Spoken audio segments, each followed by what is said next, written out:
It is Thursday, May the 8th. We're back together. We are back together. Boy, I miss being here, but you held the reins well, and understand you're going to maybe win an Emmy because It was a great show. The solo show for solo shows I know I've been nominated, so we'll wait and see what happens. And I'm sorry you weren't here to participate in that, but it was one of those shows. Well, we had a good time. I was with my wife Christy on our 45th anniversary, and we checked off a bucket list of going to the Kentucky Derby. And boy, that was a fun.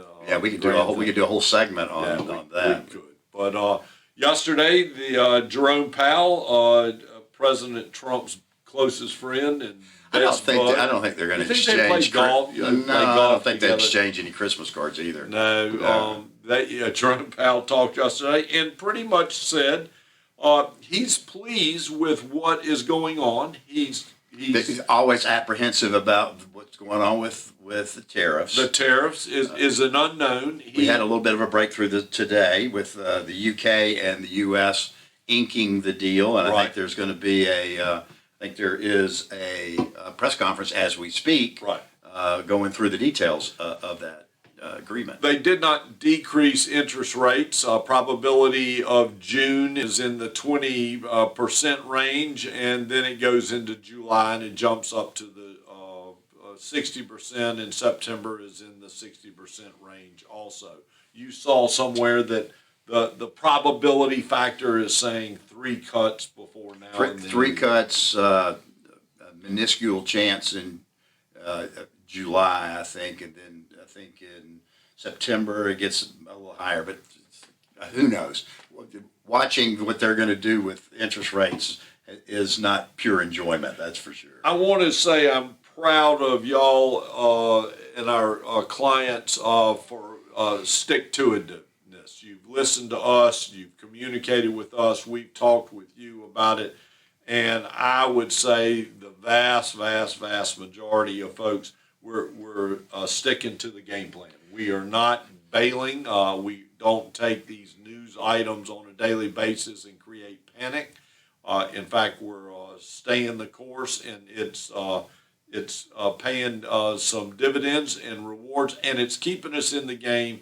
So when the market, if the tariff issues can get settled and a couple other things can get underway, then I believe we're going to really reap the benefits of staying the course. Yeah, because just look what happened in the last 30 days.